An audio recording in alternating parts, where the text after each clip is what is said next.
Bonjour tout le monde, c'est William Davis Segali. Aujourd'hui c'est le 25 mars 2006. C'est les interviews des équipes des débats nationaux. Ce qu'on fait, c'est de parler des recrutements, ceux qui sont classés des classements dans les congrès politiques. Parlons des deux qui en parlent mieux.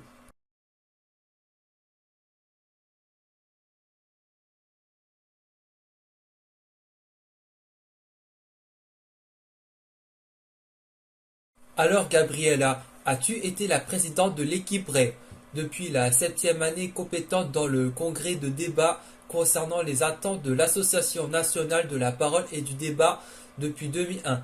As-tu des questions concernant à ce sujet de polyvalence? Well, thank you. I think that a lot of people, especially in out rounds, um, have pretty good content, but I think something that people kind of overlook, especially in the prep process, is trying to see further into the debate and how the debate is going to play out, especially in later round speeches like the threes and the replies. I think it's really important to establish, at least in your mind, and talk with your team what your end goal is, which arguments you're going for. And so I think that's the content side of things. And then for the more delivery aspect, um, I think just having a very conversational tone, which is something most world's debaters, come with. I think that's really great. But trying to dumb down arguments and make them very clear to your judge, regardless of who they are, is really helpful because it lets them understand the basis.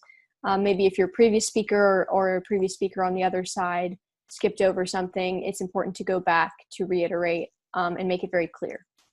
Alors, on sait pourquoi comment ça se passe dans le Congrès. La procession politique qui est en train de se progresser, la partie du travail et de la polyvalence du soutien des débats, donc l'Association nationale de la parole et du débat mondial qui permet de tout le monde qui a des compétences physiques. So I think the most important thing for research in worlds for both prepared and impromptu, although I will admit it's a little bit harder for impromptu, is to know the context behind why the motion is being presented. Because I think, and that comes along if you're in an impromptu debate with just keeping up with current events, reading, newspaper articles every day. I know the New York Times comes out with like a top 10 things you need to know about news this week every Friday, which is really helpful. So keeping up with current events and knowing the context behind the motions, I think, is really helpful because that lets you, that sometimes that builds your case for you, opens your eyes to new arguments that maybe are not intuitive if you don't know what's happening in the world around you. Mais comment as-tu aidé de recommander des autres personnes de l'école? Je sais que ça a pu commencer. So I actually don't have I before Team USA I didn't have any worlds experience because like you said, I mean I live in Texas, so we do have a worlds community, but it's a majority in like Dallas and Houston and a little bit of San Antonio, but in my district it's kind of unknown. Not many people do it. So I think the first thing that you do is go, and obviously you need to learn more about the event. So I would recommend like looking up videos online. There are tons of videos, especially for worlds, but also for if you want to see like college debating. There's also like parley videos online that you can research and look at.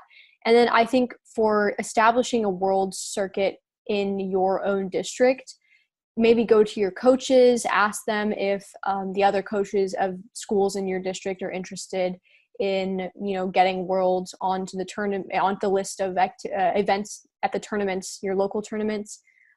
Maybe starting a team in your own school, even if you don't compete very often. I think it's a good skill to have because worlds kind of makes you engage in a more debatey style than other events like Congress, which I used to, or I still do, but which is my primary event.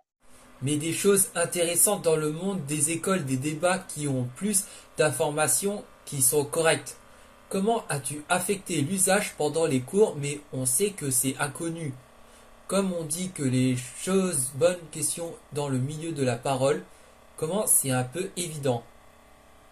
Yeah, so I think this is something that you should also include in the prep process. Brainstorming, just like you brainstorm ideas and arguments that the other side could run. I think it's really helpful to brainstorm POIs that your team can ask, the other team can ask, simply because, if someone on your team, if your teammates are busy writing a speech or don't really have time to think of POIs, they're always there for you that you could ask on a whim. But I also think that POIs need to be very strategic in rounds. So I think this kind of differs from, I don't have much experience in other events except for Congress, but it differs from Congress in that, some in like some direct questioning periods, you can maybe like ask a question that isn't that hard-hitting or important at the beginning, or even in indirect questioning, if you ask a question that's a little bit flimsy, you can probably get away with it. No one's going to really mark you down for it. In Worlds, though, you really only get one, max two POIs that you can ask and actually ask, and they accept from the other team. So I think it's really important to strategically use those POIs to ask really hard-hitting questions, try to box them into a corner. And something else that's really different from Congress is that it doesn't always have to be a question. Your POI can be a clarification if the other team and the other speaker is like drastically mischaracterizing what your substantives were or your arguments. And you can also just make a statement that clarifies the debate for the judge. You can ask them a question, whether they support, something that was similar to the motion, but not exactly, try to trap them into a corner. So the same sort of like questioning skills apply for Worlds. I would just say that each POI has to be extremely strategic because you only get one or two of them in every speech.